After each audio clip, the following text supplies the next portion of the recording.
Alabado sea nuestro Dios. Vive Cristo para siempre. Bueno, inmediatamente te voy a invitar a que vayas a tu Biblia, Evangelio de Mateo, capítulo 12. Y leemos el versículo 39 y el 40. Honramos al Padre en la dirección de su Santo Espíritu. Dice así su santa y bendita palabra en el nombre de Jesús. Amén. Él respondió y les dijo: la generación mala y adúltera demanda señal, pero señal no le será dada, sino la señal del profeta Jonás. Porque como estuvo Jonás en el vientre del gran pez 3 días y 3 noches, así estará el Hijo del Hombre en el corazón de la tierra 3 días y 3 noches. Alabado sea nuestro Dios. Vive nuestro Cristo para siempre. Sea su nombre exaltado. Le queremos poner por título a esta breve reflexión el cumplimiento de una importante señal. El cumplimiento de una importante señal. ¿Qué es una señal? Bueno, es un símbolo, es la relación de acontecimientos que se suceden que van más allá del sujeto mismo. Y nosotros en la Escritura podemos ver varias señales, como por ejemplo la que Dios le solicitó a Abraham como pueblo escogido, de que tenía que ser circuncidado todo varón. Esto es una señal que no la veía todo el mundo, porque recuérdese qué parte del hombre era que era circuncidada, pero era la señal de los hijos de Dios, escogido por el Señor para ser su pueblo santo.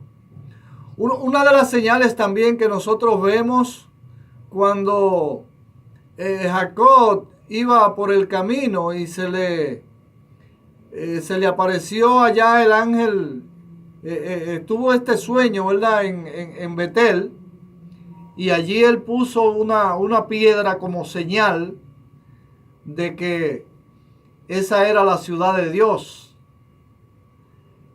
También vemos señales cuando el pueblo de Israel iba a cruzar el Jordán y Dios le dijo que escogieran 12 piedras del cauce del río que Dios había secado para que ellos lo cruzaran, o lo había dividido más bien.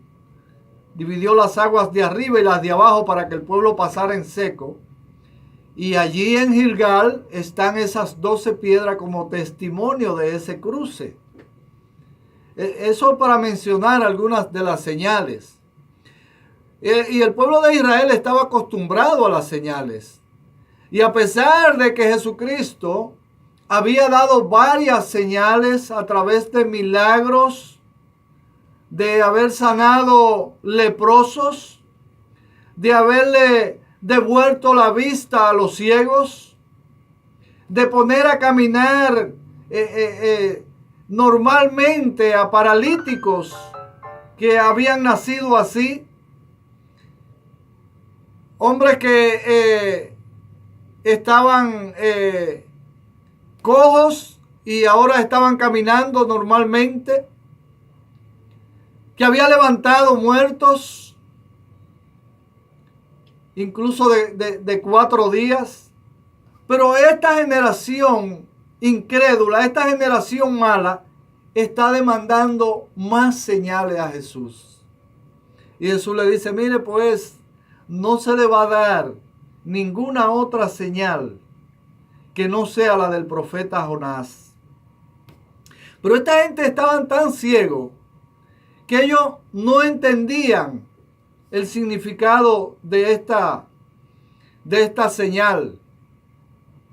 Porque Cristo también le había dicho en relación al templo, a él como persona, pero ellos lo estaban interpretando como el templo. Cristo le dice, destruir este templo y yo lo levantaré en 3 días. Ellos tampoco entendieron eso.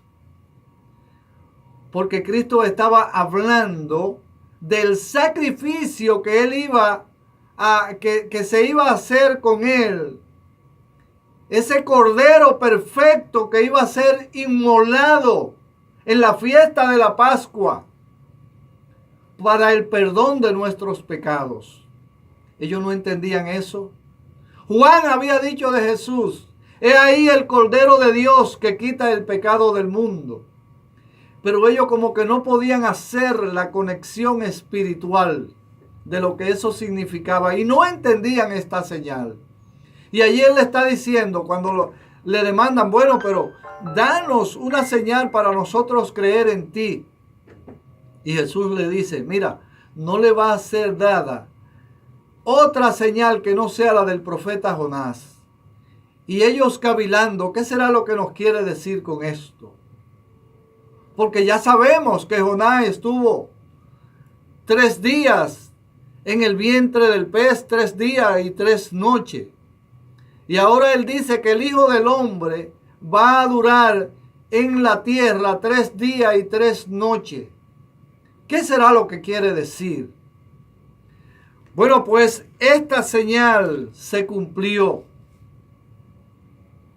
Y a pesar de que los discípulos no entendían tampoco el cumplimiento de esta señal, pues recordemos nosotros lo que hablaban aquellos dos que después de la crucifixión de nuestro Señor caminaban hacia la aldea de Emaús, ya el 3er día después del Señor haber sido sepultado.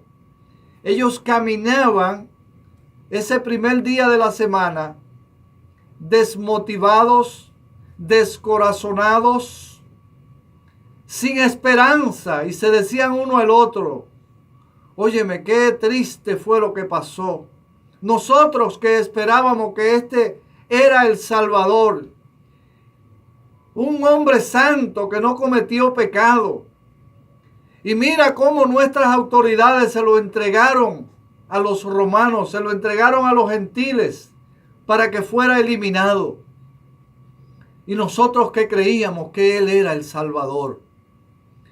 Bueno, y allí se le agrega a ellos una persona que camina con ellos.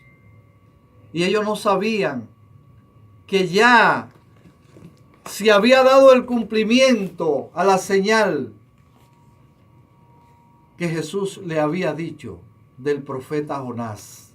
Y oiga lo que dice, lo que nos relata el Evangelio de Juan, capítulo 20.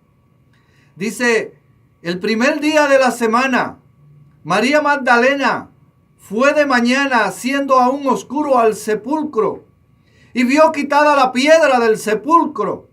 Entonces corrió y fue a Simón Pedro y al otro discípulo, aquel que amaba a Jesús, y le dijo, se han llevado del sepulcro al Señor y no sabemos dónde le han puesto.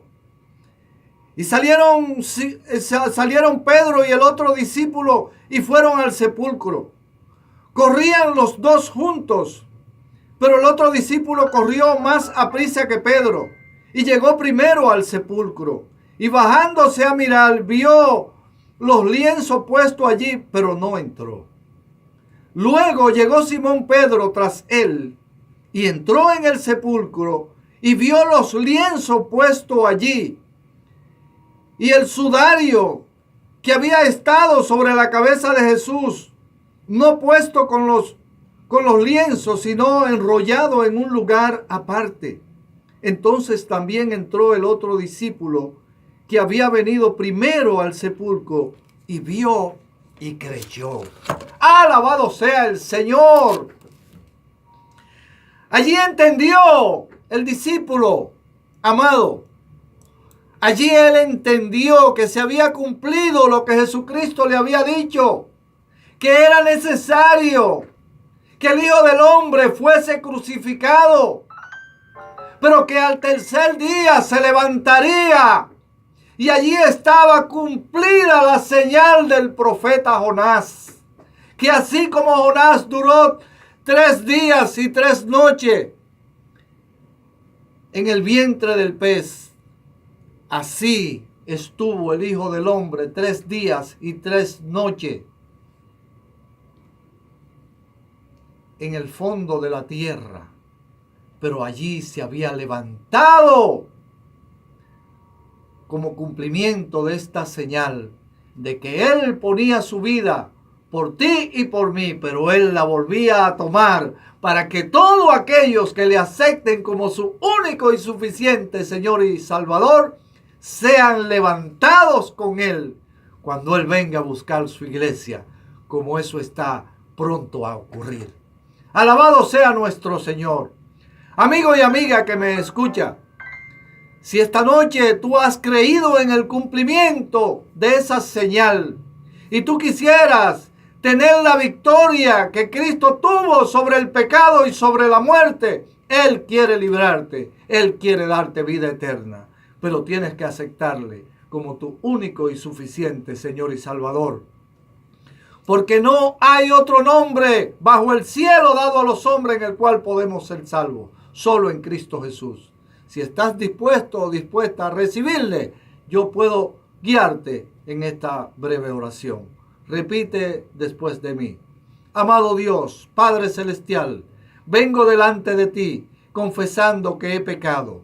En esta hora me arrepiento y acepto a Jesucristo como mi único y suficiente Señor y Salvador. Lávame con tu sangre, purifícame en tu Santo Espíritu y yo me comprometo a andar en tus caminos. Gracias, Señor.